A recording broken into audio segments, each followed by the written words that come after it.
regardez la Bible, consultez-la. Est-ce que le Christ étant la vérité avait délivré toute la vérité? Comme cette vérité n'a jamais été révélée, et on ne peut pas la trouver dans la Bible. Mais pourquoi vous n'avez pas fait d'elle vous-même? Pour ce qui me concerne, le Seigneur a toujours voulu que je partage cette expertise, cette expérience avec plusieurs personnes. Vous voyez à travers les médias, à travers le monde, il y a des débats entre les chrétiens, même les chrétiens. Mais ça se passe ici sur le plateau de Moïse. Nous les suivons. Ils ne se retrouvent plus. Vous avez toute notre permission parce qu'il y en a qui disent des vérités fausses. Terriblement. Souffre terriblement parce que même la Bible, ils n'arrivent pas à la comprendre. L'adamisme, c'est une question identitaire. Où tu es, où tu n'es pas. L'être part de quelque part. Il faut lui affecter un esprit, une force capable d'animer l'être. Cette Afrique dont les chrétiens ne veulent pas entendre parler était une Afrique organisée. L'Égypte était déjà organisée quand la Grèce n'existait même pas. Et vous ne pouvez pas me montrer aucun verset du Coran qui pousse aux gens d'aller tuer. La Bible est mystérieuse. C'est pas donné comme ça. C'est Dieu qui parle. Et il vient en Afrique centrale, particulièrement au Congo, et il dit, ça c'est mon territoire. Vouloir, c'est pouvoir. On réussit quand on a la ferme volonté de réussir. Mais seulement, d'où vient cette étincelle qui alimente le désir du vouloir dans un être humain pour que il y ait des gens qui ont ce vouloir, mais les autres, non. Le savez-vous? Bonsoir et soyez le bienvenu à votre émission Homéostasie, la spiritualité des profondeurs. Et aujourd'hui, nous allons mettre en scène la vérité. Et pour cela, nous recevons pour vous, encore pour la deuxième fois, la sœur Déborah, qui a une histoire à nous raconter. La sœur Déborah, bonsoir. Bonsoir. Comment vous allez? Je vais bien. D'accord. Alors, dernièrement, on a fait une émission avec vous où vous nous relatez votre vie que vous avez écrite dans votre livre. Est-ce que vous pouvez encore, cette fois-ci, nous résumer cette histoire? Ok, merci beaucoup, monsieur le journaliste. Je n'ai pas voulu écrire ce livre, mais le Seigneur m'a inspiré, après la délivrance, de partager ce témoignage à tout le monde. Alors, dans ce livre, s'il faut résumer, le livre parle de la capacité surnaturelle, l'intervention divine dans la vie de l'homme. À un certain moment, on se dit, je suis limité, je suis fatigué, Dieu ne m'entend pas, Dieu ne m'exauce pas. Non, c'est le même Dieu. S'il a délivré, guéri la femme à la perte du sang, c'est le même Dieu. Donc, dans ce livre, nous montrons, le Seigneur a voulu qu'on écrive et pour que les gens découvrent cette intervention divine, que cela est réel jusqu'aujourd'hui. On parle aussi de la responsabilité de l'homme dans tout ce qui lui arrive. Avant qu'un esprit ne vous possède, avant qu'un malheur ne vous arrive, il y a un point de contact. Donc, il y a la responsabilité de l'homme. Et puis, nous avons abordé également l'ignorance des parents. Dans certaines choses, dans certains actes que les parents posent, ils sont ignorants, ils ne savent pas qu'ils sont en train d'envoyer leur progéniture en esclavage. Donc, dans ce livre, nous relatons également ces faits. Et puis, l'importance d'avoir un père spirituel. Il y en a jusqu'aujourd'hui qui nient des pasteurs. Ils disent que ce sont des escrocs, ce sont des menteurs, mais je vous assure que c'est important. Il est très important d'avoir un père spirituel. Si on nous parle de la nouvelle naissance, c'est pour dire que pour naître dans le monde spirituel, il faut avoir un père comme dans le monde physique. Et également, nous avons aussi prouvé que l'existence du monde des eaux est réelle. Il y a des gens qui disent certainement que la sirène est un mythe, alors que c'est une réalité. Alors quand on nie, on reste longtemps dans la captivité. Quand on ignore au fait la présence de ce monde-là, on permet à ces esprits-là de nous maintenir dans cette captivité. Et enfin, le livre aborde aussi, c'est pas juste un livre témoignage, mais c'est aussi un livre de prière. les dernières pages, vous allez constater qu'il y a des sujets, il y a des points de prière, comment se défaire de certaines alliances. Parce que le péché est une puissance. On ne quitte pas par ses propres forces, mais on quitte parce que nous sommes affranchis par le Saint-Esprit. Il y en a des gens qui ont voulu bien laisser le tabagisme, l'alcoolisme, mais ils n'ont pas pu. Donc il y a des prières pour cela derrière ce livre. Tous ceux qui veulent vraiment se libérer de certaines alliances peuvent voir, en dehors du témoignage, en dehors des récits, mais il y a aussi des prières. D'accord. D'accord. Alors on avait déjà parlé de 2 premières parties dans la première émission. Comment est-ce que la sœur a été née dans la possession de l'esprit des sirènes des eaux pendant 37 ans. Et on a parlé aussi comment est-ce que ces esprits des eaux l'avaient rendu en quelque sorte esclave. Mais ce n'est pas ce que nous allons aborder aujourd'hui. Nous allons aborder la 3e et la dernière partie du livre qui dit « Nous pouvons vaincre les forces du mal ». Alors, c'est donc le processus qui a conduit à votre délivrance. Mais en lisant votre livre, nous découvrons que tout commence avec votre mère. C'est-à-dire, au moment où vous ne pensiez même pas qu'il fallait qu'on vous délivre, mais déjà votre mère entreprend une démarche pour vous délivrer. Est-ce que vous pouvez un peu nous parler de votre mère? Qu'est-ce que votre mère faisait qui allait un peu dans le sens de votre délivrance? Bon. En ce temps-là, j'étais ignorante, mais oui. C'est maintenant que je fais la marche avec le Seigneur que j'ai compris, au fait, c'était un acte prophétique. Donc, pendant qu'elle est tombée malade, elle m'a dit de tout ce que je possède, je peux tout te laisser. Mais cela ne va rien contribuer dans ta vie. Elle m'a donné une Bible. Là, vous avez 22 ans. Ah oui. Elle m'a donné une Bible et un cantique. Bon. Étant donné que je n'aimais pas la prière, en ce temps-là, je ne trouvais pas une importance à cela.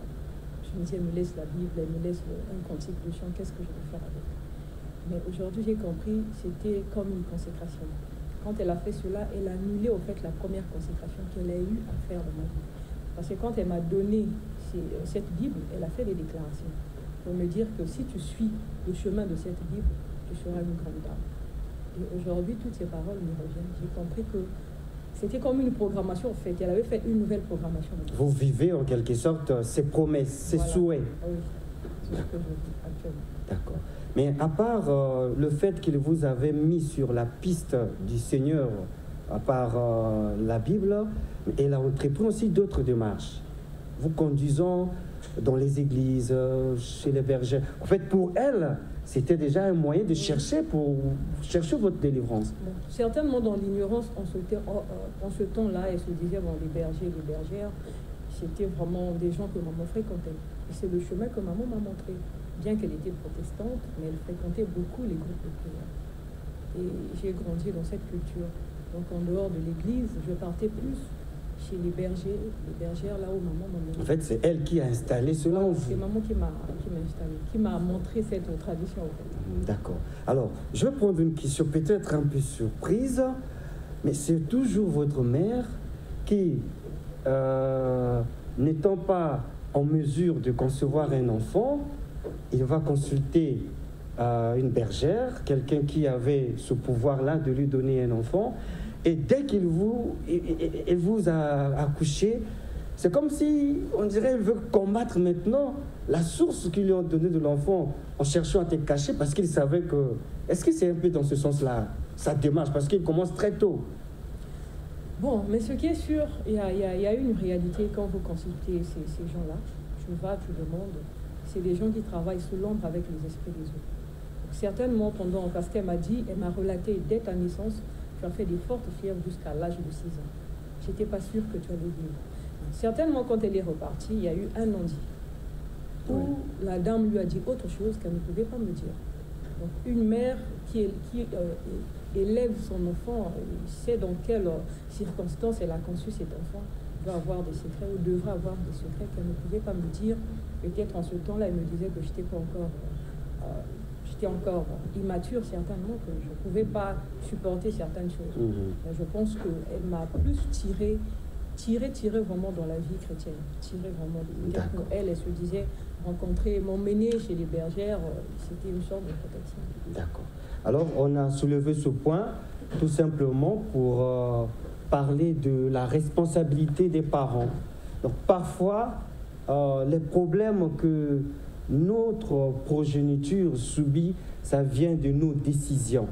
Donc, vous prenez une décision pour aller consulter un féticheur, pour aller consulter un marabout, parce que vous voulez avoir un enfant à tout prix, au lieu d'attendre votre temps, mais vous forcez les choses, et voilà, vous allez mettre au monde un enfant qu'on a mis un esprit, et l'enfant là va en payer le prix. Et comme la sœur Eurydice Déborah, pendant 37 ans, elle a été sous l'emprise de l'esprit de la Reine des Eaux.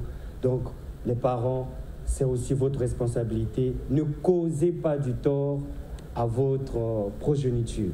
Mais en ce qui concerne la maman de la sœur Déborah, on comprend dans le livre qu'elle se rattrapait. Elle se rattrapait en orientant son enfant dans la voie du Seigneur. Et cela a donné un bon produit parce que la sœur, à la fin, a été délivrée. Mais avant d'arriver à la délivrance, on prend maintenant, lorsque tu deviens consciente qu'il fallait une délivrance. Qu'est-ce que vous avez fait au moment où vous devenez consciente que quelque chose ne va pas? C'était quand et quelle démarche vous aviez entrepris à ce moment-là?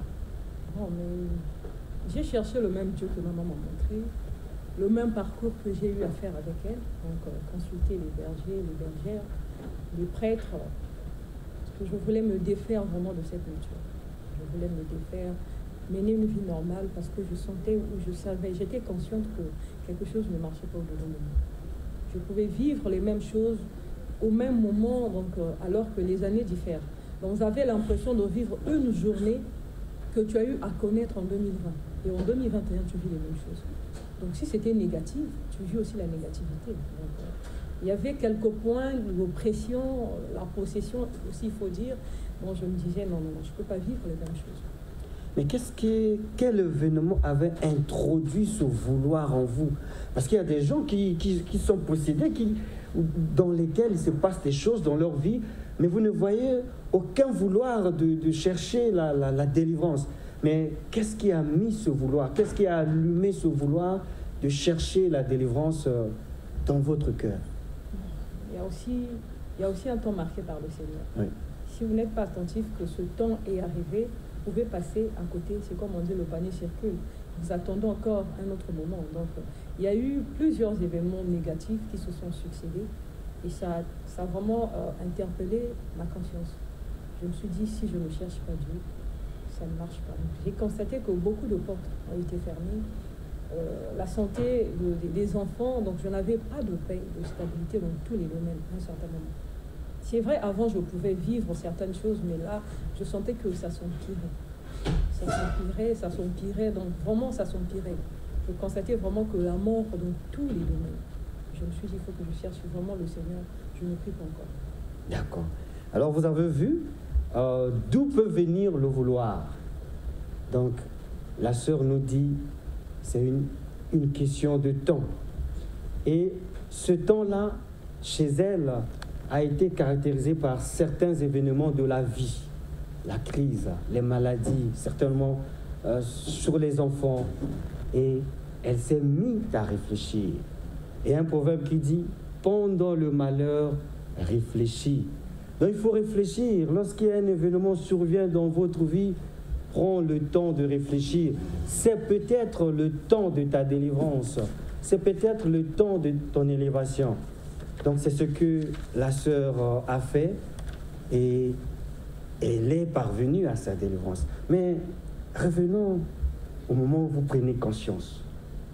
Il y a les bergères que maman vous avait montrées, mais après, vous parlez de l'Église catholique, c'est-à-dire les prêtres, et vous parlez aussi des hommes de Dieu, des églises de réveil. Raconte-nous un peu cette expérience-là.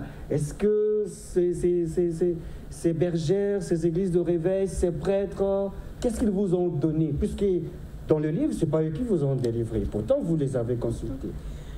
Ok, monsieur le journaliste. Je suis resté longtemps dans le milieu catholique, le milieu des prêtres. Alors, tout ce que je vivais, bon, il n'y avait pas vraiment de solution. Qu'est-ce qu'ils vous ont proposé pour vous délivrer? Ils m'ont proposé, premièrement, il y a un qui m'a proposé d'aller faire une séance de prière au bord des eaux autour de minuit. Alors, je lui ai dit, j'ai une interdiction de ma mère de ne pas m'approcher des eaux qui coulent. Donc, du coup, je n'ai pas accepté. Et il y a un autre qui m'a fait carrément, je peux dire, une ordonnance. Donc, l'eau avec laquelle je me lavais était toujours, s'il faut dire, composée. Il y avait toujours le sel, il y avait des huiles. Donc des articles religieux. Des articles religieux, et il y a des choses que je devais appliquer. Donc c'était une routine. Et si je me souviens bien, ça devait faire au moins quelque chose de 20 000. Je devais vraiment renouveler. 20 000, peut-être chaque mois ou chaque semaine, peut-être. Non, chaque mois. Quand on payait, je faisais toutes ces choses. Je trouvais qu'il n'y avait pas de solution. Donc du coup, vous étiez devenue une cliente des boutiques religieuses qu'on vend des parfums. J'avais 2 maisons que j'achetais souvent au marché Total. C'est là où j'achetais souvent. Mais, et pourtant, les prêtres sont chrétiens. Mais dans ces boutiques-là, les produits qu'on y trouve, c'est pas chrétien. Il y a des trucs de l'hindouisme, on voit des serpents, des trucs bizarres. Donc, comment est-ce que des chrétiens peuvent conseiller les autres à aller acheter les choses dans de telles boutiques? Certainement dans leur doctrine, tout est permis. Ah, il y a un secrétisme aussi dans la guérison. Il faut tout associer. Bon, je me dis, en ce temps-là, j'étais ignorante. Je ne connaissais pas Dieu, je ne connaissais pas la parole. Je n'avais rien à voir avec le Seigneur, bien que je partais à l'église, mais je n'avais pas d'intimité. Parce qu'avant même ma délivrance, toutes les fois que je fréquentais ces églises, dans mon rêve, on me disait toujours, tu ne seras jamais délivré si tu ne cherches pas l'église de réveil. Et finalement? Finalement, j'ai commencé à chercher. Quand j'ai vu que vraiment j'étais dans une situation chaotique, j'ai commencé à chercher des églises de réveil. D'accord. Donc, les articles religieux, les prêtres et les bergères n'ont pas pu vous délivrer. Non. Et finalement, vous vous tournez vers les hommes de Dieu, des églises de réveil, avec leurs histoires aussi. Raconte-là, il y a au moins 2 cas comme ça dans le livre. Oui, pour la première fois, j'ai rencontré un pasteur. Je suis rentrée dans son église, c'était bien écrit. Un pasteur. Un pasteur. J'ai expliqué qu'est-ce qui vous emmène, ma soeur. J'ai dit non, j'ai un problème des marées de l'eau. Donc ça me dérange tellement que je n'arrive plus à dormir. Alors il me dit pas de problème. Ce qui m'a surprise, il a pris une feuille recto verso, il a écrit. Et j'étais surprise de voir que même les églises de réveil fonctionnent comme les bergers et les bergères dans les groupes de prière où on vous fait des recommandations des produits. J'ai lu, il a mis des prix, ça devait faire 70 000. Ah, lui aussi, il fait une ordonnance. Il fait une ordonnance, tu vas par exemple au marché Total, ça tu achètes à telle endroit. Je lui ai dit, mais il n'y a pas de différence avec des bergers, bergères, des groupes de prière catholiques ou autres. Il me dit, oui, tu es venu chercher la solution. J'ai dit, oui, mais je sors de là. Tout ceci ne m'a pas guéri, voilà pourquoi je me tourne vraiment vers le Seigneur. Et ce qui a attiré mon attention dans ses prescriptions, il m'avait demandé d'acheter un slip. Un slip? Un slip. Ah. Dans un pasteur qui vous commande un slip. Un slip parmi ses prescriptions, il y avait un slip et des aiguilles. J'étais tellement curieuse. Un slip et les aiguilles. Et les aiguilles. Je lui ai dit, qu'est-ce que vous allez faire avec un slip?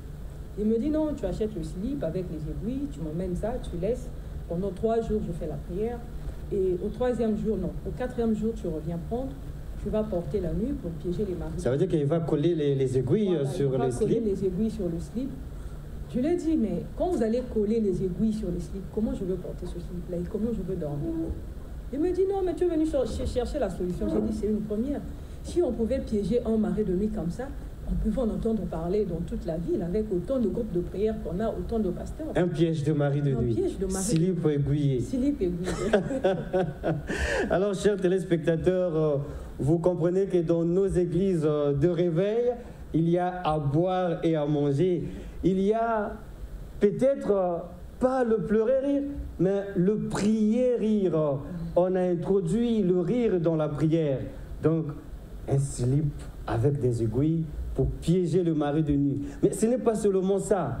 On a assisté des gens qui vont acheter des jouets, des mitrailleuses et des tenues militaires et organiser des veillées de prière où on tire sur les démons avec les pommes en jouet. Bon, finalement, c'est devenu le prier rire dans l'église.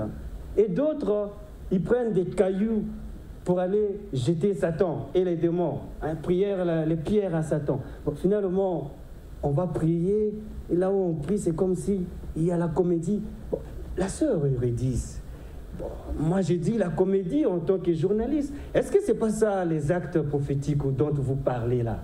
C'est pas ça, parce que nous on dit comédie, lui peut dire que c'est l'acte prophétique. Hein? Je fais la bombe atomique, boum, tous les démons qui sont dans la maison vont mourir peut-être. Les actes prophétiques existent. On peut aussi faire la bombe atomique dans la prière, boum, et puis... Ça existe dans les prières. Dans des prières, oui. C'est pas le prier rire. Mais pas, non, pas le prier rire, mais pas dans le sens où j'ai vu ce monsieur-là. Aujourd'hui, je peux dire que c'était un féticheur qui peut-être s'est caché sous l'ombre de la Bible. Parce qu'il y a des choses, il y a des bains, il y a beaucoup de choses qui m'avaient prescrit. Je ne vois pas aujourd'hui, vous partez à l'église, vous rencontrez un véritable pasteur qui vous dit faites un bain. Je ne vois pas. D'accord. Donc, slip avec les aiguilles, ce n'est pas un acte prophétique. Mais alors, après lui, vous rencontrez un autre, on dirait pasteur aussi, qui vous invite à aller prier dans le restaurant. Oui. Ça, c'est toujours les pistes ou la voie que vous avez entreprise, qui vous ont conduit aussi à votre délivrance. En tout cas, l'église de réveil, il y a à boire et à manger. Il y a les pasteurs, j'en ai rencontré. Les vrais et les faux, il y en a. Au fait, c'est quelqu'un qui m'avait confié ce pasteur. Il avait bien commencé. On a fait 3 jours de jeûne et prière. Et malheureusement, à la fin, il me dit non, on va clôturer le programme. Il faudra que je vienne chez toi. Je lui ai dit pas de problème. Seulement, je vis seul. Il faut que vous, en tant que pasteur, vous soyez accompagné. Il me dit non, je viendrai seul. Je lui ai dit non. Il veut venir chez une grande dame seule. J'ai dit, je ne peux pas vous recevoir seul chez moi. Après, il est resté un moment, il a dit, bon, mais il faudra bien qu'on clôture le programme. Comme tu refuses à la maison, je peux t'inviter au restaurant. Je lui ai dit, pasteur, au restaurant, on va manger ou on va prier? Je ne vois pas dans quel restaurant il y a une chapelle, où il y a un lieu réservé pour la prière, je ne vois pas. Peut-être aussi c'est un acte prophétique. Non. Je voulais vraiment quelque chose de sérieux. Ouais. Je cherchais vraiment la délivrance. Ouais. Je n'avais plus besoin de la distraction de cette vie-là. Et la comédie. Oui, c'était vraiment la comédie. Donc je voulais vraiment me débarrasser de cette nature et pas encore embrasser un pasteur qui veut te ramener dans cette distraction. Et finalement, vous refusez? Oui, j'ai refusé. Et... Et il m'a beaucoup harcelé. Et un jour, je suis allée dans son bureau, je lui ai dit, si vous insistez, je viendrai un dimanche témoigner. Je ne vais pas témoigner de ma vie, mais je vais témoigner de qui vous êtes en tant que pasteur. Alors, il a eu peur parce qu'il savait que je pouvais le faire. Voilà comment il m'a laissé tranquille. Sinon, c'était des messages, c'était vraiment beaucoup de dérangements. D'accord. Ce sont les péripéties, l'expérience. C'est beau de raconter aux autres ce qu'on a vécu. Ça va certainement aider les autres. Et finalement, vous tombez sur une prophétesse qui a quand même apporté de l'aide à votre situation. Oui. Racontez-nous. J'ai rencontré une prophétesse par le biais d'une belle-sœur. Elle était rentrée de l'Afrique du Sud et un jour, elle m'a demandé de l'accompagner chez une prophétesse. J'ai dit, prophétesse, c'est qui encore? Elle s'est mise à rire. J'ai dit, bon, d'accord, je t'accompagne. Je partais pour l'accompagner, pas pour prier vraiment. Et quand elle est sortie, la dame a dit, dis à la fille qui t'accompagnait d'entrer. Je suis rentrée. Ah, ça c'est la prophétesse qui vous fait rentrer. Oui, et je suis rentrée. Et elle m'avait donné les causes, les conséquences. C'est-à-dire, elle a prophétisé sur vous. Voilà. Et c'était une première dans ma vie. Bien que je fréquentais les bergers, bergères, mais ce qu'elle m'avait dit, c'était pour une première fois que j'avais entendu cela. Alors, c'est vrai, au départ, j'étais beaucoup résistante, mais parmi les conséquences qu'elle avait énumérées, évoquées, quand j'ai commencé à vivre cela, je suis repartie là-bas. Et voilà comment j'ai fait la marche à ses côtés. Bien que je tâtonnais, j'avais du mal à abandonner les bergers, les bergères, donc j'étais là, je faisais avec elle. Et c'est là où j'ai commencé vraiment mes débuts dans l'église de réveil. Mais seulement j'ai compris que la spiritualité, c'est un hôpital. Quand vous partez à l'hôpital, il y a des généralistes qui vous reçoivent au triage pour baisser certainement la fièvre, arrêter l'hémorragie dans l'urgence. Mais il faut faire maintenant des examens pour vous envoyer au service à l'UVT. C'est-à-dire, ils apportent quand même quelque chose, mais ils ne traitent pas la maladie. Voilà. Donc, elle, c'est ce qu'elle a fait. Je peux dire, si je peux prendre l'exemple de la chirurgie, elle a fait un premier traitement. Les premiers soins. Les premiers soins qui nécessitaient certainement l'opération. Mais c'était quoi ces premiers soins? Qu'est-ce qu'elle a fait concrètement? Et il m'a fait aussi la délivrance. C'est pour la première fois que j'ai vécu cette délivrance. J'ai senti quand même un changement dans mon corps. Et vous avez aussi proposé le jeûne apparemment? Oui, j'ai beaucoup jeûné aussi avec elle. Avec elle. Oui. Et le jeûne, ça a apporté quelque chose dans votre vie? Bon, ça apportait quelque chose du moment où ma chair était quand même crucifiée, des désirs charnels.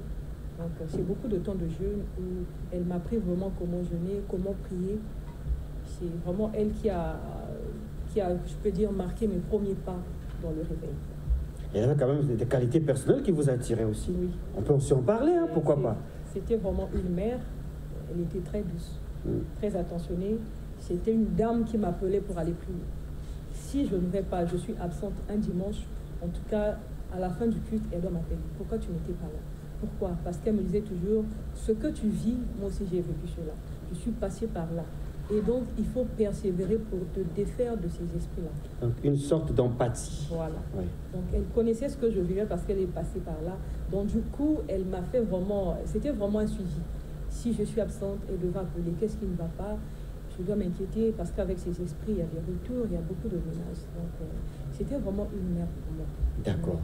Alors, pendant que vous étiez à côté de la prophétesse, que vous avez appelée dans votre livre éblouissante, je me rappelle de l'expression, c'est tellement par cet amour qu'elle vous a couvert, vous l'avez trouvée éblouissante, mais quelque chose commence à rentrer dans votre vie.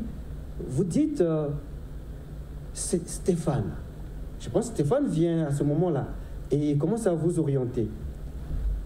Avant qu'on touche le dernier pasteur, je voudrais un peu faire l'intermédiaire que Stéphane a joué un peu entre la prophétesse et l'autre homme de Dieu.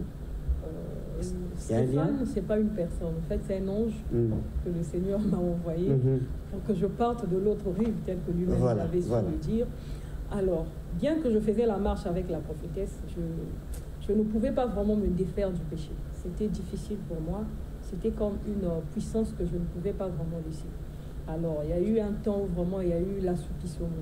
Et jusqu'à ce que j'ai rencontré encore des expériences douloureuses, j'avais pris la décision vraiment de repartir à côté de cette maman-là. Donc, c'est quand je prends la décision, j'ai dit, Seigneur, si tu ne me délivres pas, je serai un sujet de honte. Parce que je me dis quand même chrétienne. Mais si tu me délivres, je témoignerai de ton nom partout, tu vas m'envoyer. Et c'est à cette occasion que l'ange Stéphane m'a été envoyé. Qui commençait à faire vraiment la marche avec moi, qui commençait à me conduire, qui commençait à me réconforter. Voilà. Oui. Et avec l'aide du Saint-Esprit, c'est là où il me dit repars aux eaux de baptême. Je suis repartie me faire baptiser. Et il m'a montré en fait les limites, les failles, pourquoi j'échouais dans la délivrance. Donc c'est un ange qui m'a beaucoup conduit. D'accord. Alors, finalement, vous allez trouver l'homme dont on vous parlait depuis longtemps. C'est-à-dire, je veux parler du dernier homme de Dieu qui vous a délivré. Alors cet homme-là, par 3 fois dans votre livre, les gens vous disent que la personne qui va vous délivrer, ça va être un pasteur et un vrai. Et on a ajouté par une autre personne que cet homme-là, ce pasteur-là, doit avoir la maîtrise dans le monde, la maîtrise du monde des esprits. Est-ce que c'est le dernier pasteur? Vous allez dire son nom, bien sûr. Est-ce que c'est vraiment ce pasteur-là qu'on vous avait révélé avant que vous le croisiez? Est-ce que vous avez eu ce sentiment-là lorsque vous l'avez rencontré? Oui, j'ai eu ce sentiment. Bien que je faisais la marche avec cette servante-là, mais on me disait toujours, elle n'est pas à la hauteur de ta délivrance. On m'a dit, c'est vraiment une servante de Dieu, elle est appelée de Dieu. Mais par rapport à l'esprit qui te possède, elle n'est pas à la hauteur. J'ai dit pourquoi? On me dit non, mais elle vient de commencer son ministère, il y a un problème d'expérience. J'ai continué ma marche et effectivement, je faisais comme des dépressions jusqu'à ce qu'un jour j'ai eu l'idée de me suicider. Donc, je vivais vraiment l'oppression dans beaucoup de domaines et j'ai reçu la visite. J'ai appelé un ami qui est venu, il me dit, tu ne peux pas te suicider. Sur terre, toute chose a une solution. Je vais te soutenir pendant un moment, mais seulement tu dois repartir voir ton père. Je lui ai dit pourquoi. Il me dit, dans la vie d'un enfant, il y a papa et maman. Même si papa n'est pas coupable, mais il saura quoi faire. Alors c'est lui vraiment qui m'a donné cette envie de repartir voir papa. J'ai fait appel à mes frères, donc mes demi-frères, j'ai exposé ce que je vivais. Ils ont appelé papa, ils ont dit papa est en vie, on doit aller. Ils sont partis, j'ai expliqué à papa ce que je vivais. Il m'a dit c'est un petit problème. Ah, papa dit c'est un petit problème. Papa m'a dit c'est un petit problème, pourvu que tu passes à la délivrance, tout ça va s'arrêter. Il appelle un pasteur, il dit j'appelle un ami, il a appelé, je me souviens c'était un lundi. Ils ont pris rendez-vous mardi. Il me dit tu viens demain, on ira là-bas. Voilà comment le lendemain, je suis repartie avec papa. C'est pour la première fois que j'ai rencontré le pasteur physique. Onina physique. Onina physique. Donc c'était lui en fait oui. L'homme en question. L'homme en question. L'homme de Dieu, le pasteur, le vrai. Voilà. Celui qui maîtrise le monde des esprits. C'est comme le spécialiste de la maladie que j'avais, c'était lui. Et qui a une expérience dans cette œuvre. Plus de 30 ans de ministère, il est dans la délivrance. Donc dès que je suis arrivée, l'humilité déjà de ce papa-là m'avait beaucoup attiré. Ah, lui aussi, il avait de l'amour, de l'affection. De l'amour, de l'affection, il m'a écouté, il n'y avait pas de différence que je n'étais pas sa vraie vie. Parce qu'actuellement, les pasteurs, quand vous partez dans des consultations, c'est pas facile. Hein. Il dit, bon, tu ne m'appartiens pas, ou le pasteur reçoit juste une marque ou bien une catégorie de personnes. Mais en tout cas, il m'a reçu, c'est comme s'il me connaissait vraiment. Il a témoigné l'amour d'un père. Il m'a reçu avec beaucoup d'affection et beaucoup d'amour. Il a pris tout le temps pour m'écouter. Et à la fin, il m'a posé la question si on pouvait prier. J'ai dit, je suis ici pour ça. Et c'est là où vraiment la délivrance est déclenchée. Bon, je peux dire, quand il a commencé à prier, il m'a dit, tu répètes les prières après moi. Et c'était avec les prières qui déplacent en montagne. Et quand j'ai commencé à répéter, je ne sais plus ce qui s'est passé, je me suis sentie comme morte. Ah, pendant que vous répétiez des prières? J'avais perdu connaissance. D'accord. Et quand je me suis réveillée, j'ai constaté que j'étais une autre personne. J'ai senti comme si on m'avait ôté une épine qui me dérangeait beaucoup pendant plusieurs années. Et c'était la première fois que j'ai senti le contact de mes pieds avec le ciment. Avec le ciment. Avant, vous ne sentiez pas? Non, avant, je ne sentais pas. D'accord. Donc, j'ai retrouvé une paix. Et quand j'ai regardé le film, puisqu'on m'avait filmé, j'ai vu la vidéo, j'avais constaté que j'avais perdu vraiment la moitié de ma beauté. À l'instant, vraiment, le changement était immédiat. D'accord. Donc là, c'est le pasteur physique qui rentre en action. Ah oui. Et le même jour que vous le rencontriez, c'est ce même jour que le miracle, que la délivrance s'opère. Oui. Alors, donc, lorsque vous dites que vous tombiez, vous perdiez connaissance, et du coup, lorsque vous réveillez, c'est comme si vous commencez à vivre une vie nouvelle. Oui. Est-ce qu'on peut dire que avant, vous n'étiez pas vraiment humaine comme tout le monde? C'est-à-dire que votre humanité était possédée quelque part, de telle façon que même la terre que vous piétinez avant, vous ne ressentez pas ça? Non. Ce jour-là, c'est là où j'ai compris, je me suis dit, j'ai vécu dans la peau d'une autre personne. Ah, c'est même l'expression que vous utilisez. Oui, c'est ce que même j'ai écrit dans mon livre. Je vivais dans la peau d'une autre personne. Donc pendant que j'avais perdu connaissance, il y a eu une entité qui s'est manifestée. Une entité. Voilà, que j'ai possédé cette fille depuis sa naissance. Donc dès le premier jour où elle est venue sur terre, je l'ai possédée. Donc c'est moi qui opère au-dedans d'elle. C'est-à-dire c'est lui qui vivait quoi. Voilà. Il a pris votre corps, voilà. Il a éteigné votre humanité. C'est lui qui vit, c'est lui qui règne. J'étais devenue comme une servante. Il avait un nom, non? La reine Elisabeth. On ne va pas avoir peur de le dire. Non. Voilà, c'est notre témoignage, votre témoignage. Et il doit être complet. Oui, donc l'entité qui possédait notre sœur Déborah, il a décliné son nom et il dit c'est la reine Elisabeth. Une sirène, c'est ça? Oui, un esprit des eaux. Pas une petite, mais une reine. Non, c'était une reine. Une reine, vraiment, elle était très influente. Seulement, elle a avoué, je n'ai pas pu vraiment réaliser toutes mes missions dans la vie de cette fille. Donc elle a échoué aussi. Il y a certaines choses que je n'ai pas pu l'initier à un certain niveau, mais je sentais, c'est comme s'il y avait une puissance qui m'empêchait. Et elle a dit, aujourd'hui, je quitte son corps. Parce que pendant 37 ans, j'ai vécu en elle. Donc sa vie commence aujourd'hui. D'accord. Alors, on comprend que tous les hommes de Dieu, les femmes de Dieu, disons les servantes de Dieu, là où vous êtes passés, les bergères, les prêtres, les hommes de Dieu des églises de réveil avec des méthodes de slip à aiguille. Ils n'ont pas pu chasser la reine des eaux. Ce n'est que le pasteur physique. Est-ce que ce n'est pas un exorcisme, un exorciseur? Non. Non. Vous avez un témoignage sur lui? Parce qu'il se peut qu'il ait aussi un grand initié. Hein? Parce qu'on a dit qu'il fallait que ce soit quelqu'un qui maîtrise le monde des esprits. Or, maîtriser le monde des esprits, ça veut dire qu'il est passé par une certaine initiation. Quel témoignage vous avez de lui qu'il est vraiment homme de Dieu? Est-ce que vous avez reçu un témoignage? Ma propre vie. Racontez-moi. Ma propre vie, je peux... tout à l'heure, j'ai dit que l'Église, c'est un hôpital spirituel. Quand on va à l'hôpital, nous sommes reçus au triage. Donc, on peut dire les généralistes. Mais aussi longtemps qu'on va découvrir de quoi vous souffrez, il faut vous envoyer au service habilité. Imaginez, vous avez mal à la dent et on vous envoie voir un gynécologue. Vous ne trouverez jamais la solution. On peut vous envoyer aussi voir un chirurgien, par exemple, qui doit vous opérer. Mais s'il ignore ou il n'a pas suffisamment de connaissances, la maladie où on doit vous intervenir, il vous donne des comprimés. Ça va prendre beaucoup de temps. Mais un autre qui est plus expérimenté peut arriver pour dire non. Pour aller plus vite ou bien pour vite sauver la personne, nous sommes obligés d'intervenir pour arrêter l'hémorragie. D'accord. Donc ça, c'est l'expérience que vous avez vécue.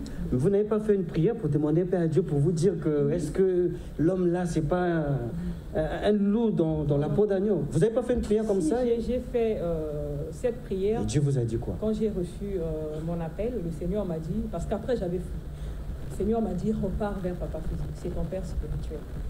Vu tout le désordre, tous les pasteurs que j'ai rencontrés, j'ai dit d'accord, je veux repartir, mais à condition que vous me montrez qui est cet homme. Je ne veux pas confier ma vie à un homme que je ne connais pas. C'est vrai, il m'a délivré, il faut que je sache qui il est. Et un jour, j'ai eu un rêve finalement. On me montre le pasteur physique assis sur un trône et j'ai vu tous ses enfants, donc ses fils spirituels, s'aligner. Et là, le pasteur Aluna. Oui, beaucoup. En ce temps-là, je n'avais pas la connaissance. Ah, vous ne connaissiez pas leur nom? Non, je ne connaissais pas encore leur nom. Parce que le pasteur Aluna, c'est aussi son fils, hein? Oui, son fils spirituel. Et aussi le fils du pasteur physique Olina. Et c'est là où je vois tous ses enfants, assis, lui-même assis sur un trône. Et j'entends une voix qui me dit, ceci est mon fils bien-aimé. Celui-ci est mon fils bien-aimé. Voilà. Comme on avait dit à Jésus. Voilà. Ah, attention, il n'est pas comme ça là, en train de prendre la place de Jésus. Non, il ne prend pas la place de Jésus, mais le Seigneur renouvelle son alliance de génération en génération. Ça veut dire que quand on est vraiment serviteur de Dieu, la phrase là doit être dite pour vous. Ça doit être, en tout cas, cette phrase-là doit être prononcée. D'accord, très bien. Alors, en bref, qu'est-ce qui vous convainc, vous? Permettez-moi de répéter cette question. Qu'est-ce qui vous permet de croire que vous êtes vraiment délivré? En bref. En bref, bon, s'il faut que je parle en bref, je dirais qu'on reconnaît un arbre par ses fruits. Aujourd'hui, je peux témoigner que le fruit de mon caractère a beaucoup changé.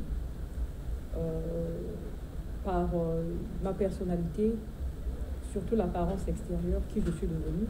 Vous verrez même dans le livre, j'ai mis des photos qui j'étais avant ma délivrance et qui je suis devenue après la délivrance. Également, ce que je fais aujourd'hui, je suis dans l'alliance avec le Seigneur et je fais sa volonté. Parce que si je n'étais pas conduit par le Saint-Esprit, je ne pouvais pas écrire ce livre. Et puis, l'oppression avec le monde des esprits qui me réclament aujourd'hui, qui me combattent, parce que je ne suis plus avec eux. Et surtout parce que vous témoignez contre ces forces occultes, ces forces bizarres. Alors, après votre délivrance, vous commencez une vie nouvelle. Alors, raconte-nous votre conversion, comment ça s'est passé. Et en même temps, on va demander à la régie de nous faire balancer les images, des photos de la sœur, au moment où elle va nous parler de sa vie après sa délivrance. On vous écoute. Après ma délivrance, j'ai reçu un appel. Je devais me faire former aux côtés du pasteur physique. Dans son église, il y a un institut. Donc, je suis partie avec le message d'appel que j'avais reçu. Il m'a dit, bon, laisse-moi aussi prier. Ce que le Seigneur va vous dire, je vous appellerai. Et après 3 jours, après un culte, il m'a appelé. Il dit, bon, le Seigneur m'a convaincu que je dois te former. Et je suis ton père. Et on a commencé par l'intercession. Il m'a fait cours d'intercession pendant 3 mois. Il m'a confié à un évangéliste, l'évangéliste Arantès, qui faisait cours avec moi, jusqu'à ce que la promotion qui était là prit fin. Ça, c'est cours d'intercession ou bien cours théologique? Non, non, non. On a d'abord commencé par l'intercession. Voilà, par l'intercession, d'accord. Et après, je suis partie en formation. La formation théologique.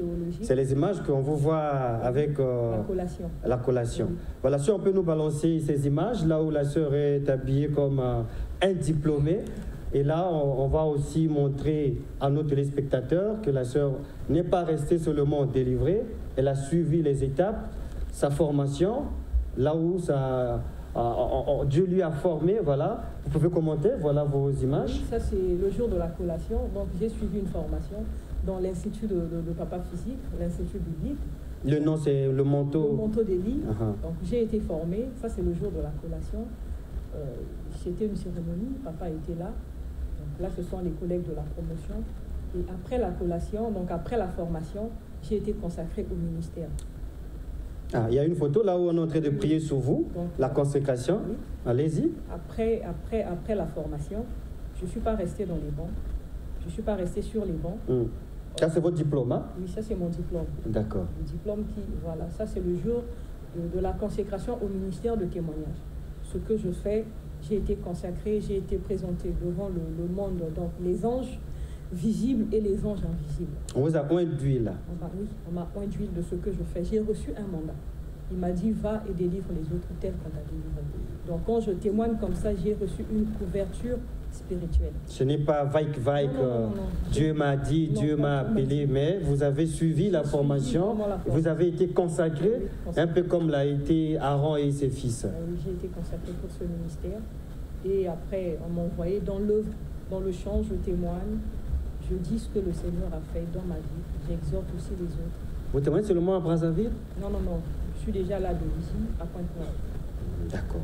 Alors, on va revenir un peu sur les livres parce que lors de la première émission, beaucoup de gens ont voulu avoir le livre. Qu'est-ce qu'il faut faire pour avoir votre livre? Qu'est-ce qu'il faut faire? Parce qu'il y a eu des gens qui ont appelé. Pour avoir le livre, nous avons par exemple la librairie qui est à Congo Pharmacie, entre la boutique de l'Harmattan et Congo Télécom. Il y a une librairie qui est là, nous avons un dépôt de livres.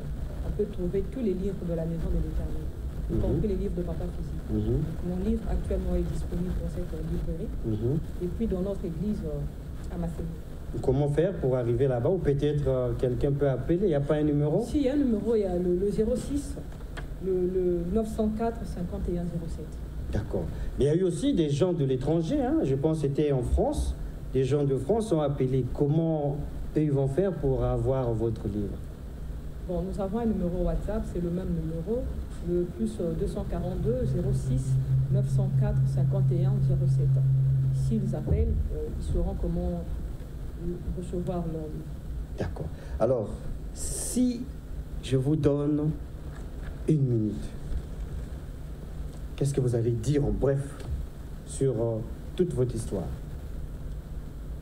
Je peux dire que Dieu existe. Ce n'est pas un mythe. Le monde des eaux est réel. Le monde des esprits est aussi réel. Dans ce parcours, j'ai rencontré plusieurs entités qui m'ont menacé. Alors, quels que soient les problèmes que tu as, confie-toi au Seigneur.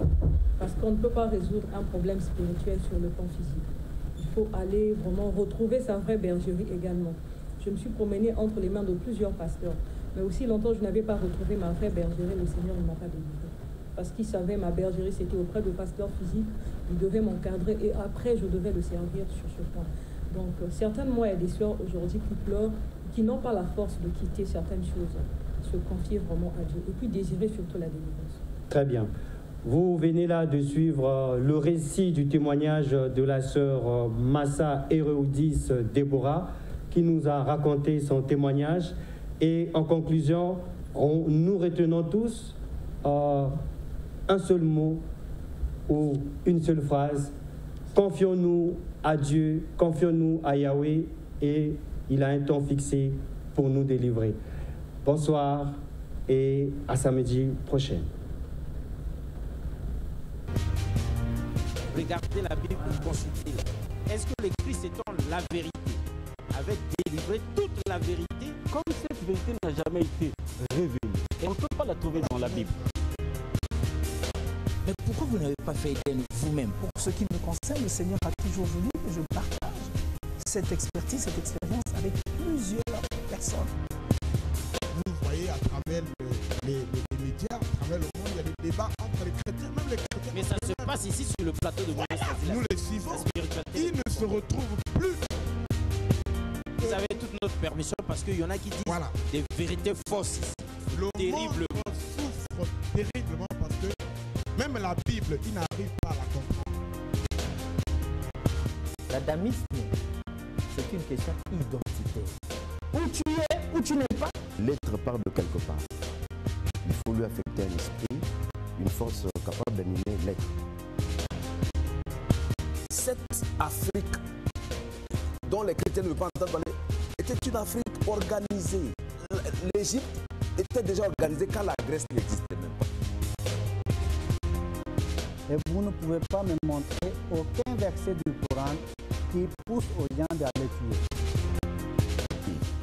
La Bible est mystérieuse. C'est pas donné comme ça. C'est Dieu qui parle. Et il vient en Afrique centrale, particulièrement au Congo,